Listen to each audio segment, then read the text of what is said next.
gift that Tyler left, and that was his emails. And if you'll bear with me, I would like to read one that changed my life and inspired everybody that read it. It's entitled, "I Once Was Lost," from First Lieutenant Tyler Parten, July the 11th, 2009. Dear family, I want to thank you all for your support during this deployment so far. I have received your many cards, packages, emails, and notes of encouragement. I want you all to know that I am blessed to have you in my life. A deployment is a difficult time, much more so than I ever thought it would be.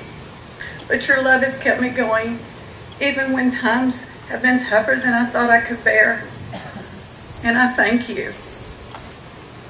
I'm writing this email to share with you some of the things I've learned through this deployment so far, in hopes that in some way I may encourage you as you have supported me.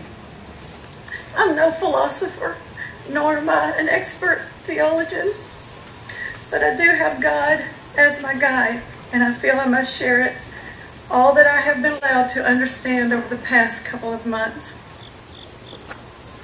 In my time up here, I've come to understand how much we take for granted that we're in control of our lives. We are not. For so long, I've tried to make decisions and put myself in situations that I thought would take me where I wanted to go, down the path I had envisioned for myself. Often I failed to seek God's wisdom and direction for my life and plugged along thinking that I knew best. This deployment has allowed me to understand that I'm not in control, and that if I seek Him and His guidance, then I have nothing to fear. Prior to the deployment, I struggled to understand why I was being sent to a remote outpost, removed from the fighting and what I saw as the place where I really needed to be to make a difference. I thought I needed to be in the thick of things, that my skills and leadership would be put to waste on the side of a mountain. I couldn't understand it for the life of me. Now, having been here, I can look back and see how God used this time to strengthen me as a man, as a Christian, and as a leader. It has given me the opportunity to mold my platoon into a cohesive unit, better prepared for our new missions of being the squadron's quick reaction force. It has allowed me to focus on my personal walk with God and finally be at peace with the plan He has for me. God put me here for a reason. Likewise, I didn't choose to fall in love. According to my plan, love was much further down the line than being able to focus on God's plan. I've seen that He has blessed me with the greatest of gifts for the longest time, and I had been too blind to see it. I've learned to love unconditionally, a sentiment that I'd only read about up until now, and have finally understood what it means to put someone else before yourself. If I had not been willing to submit myself to God and His plan, I never would have been allowed this opportunity.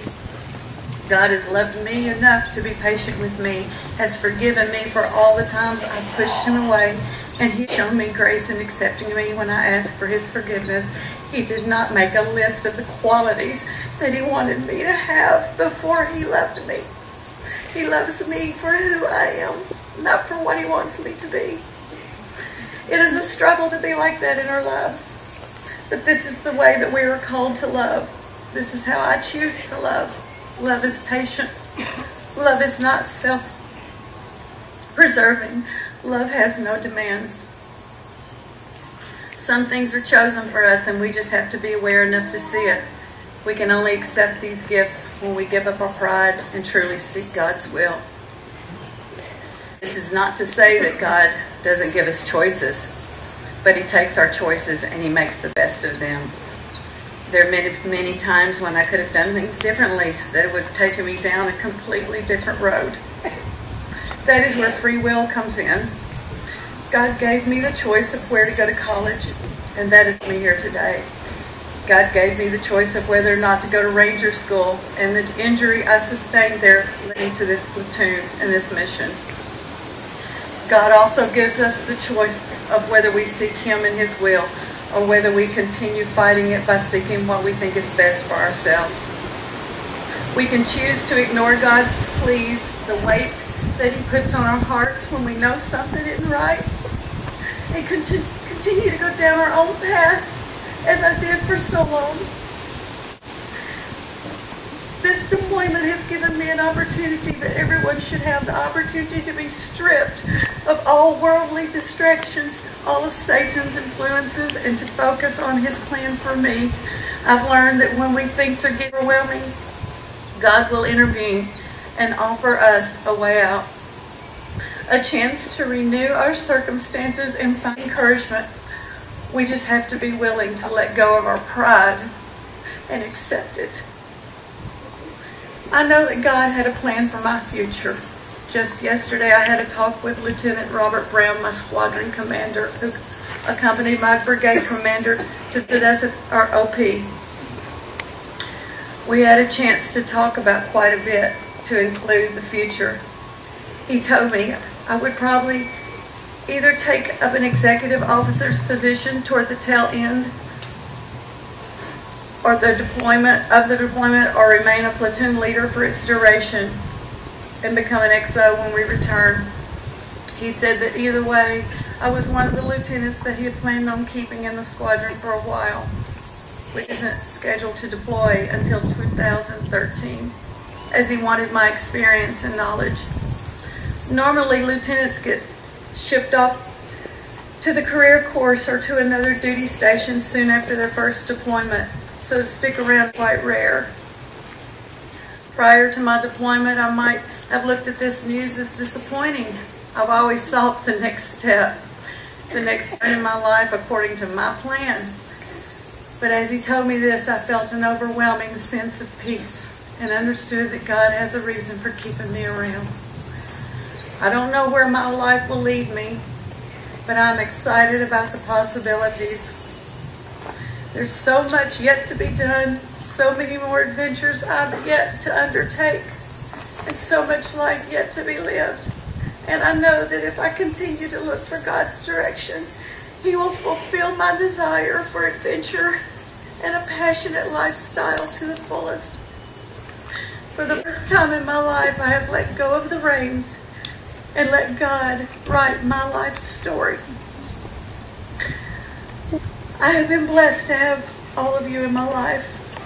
If it weren't for you, I would not be where I am today.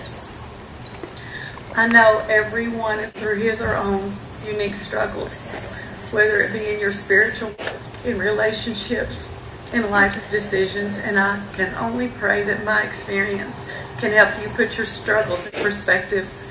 I love all of you, and I thank God every day that you are in my life.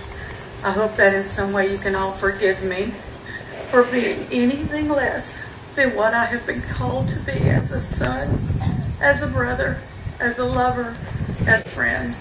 And I hope that God will continue to work in your lives as He has done for me.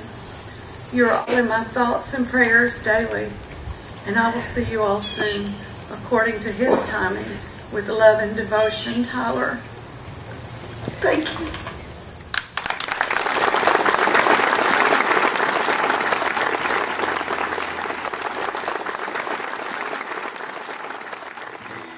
Angel, hear me as I play this song. Listen to what I say. I'm so tired of living alone with myself. Please come and take me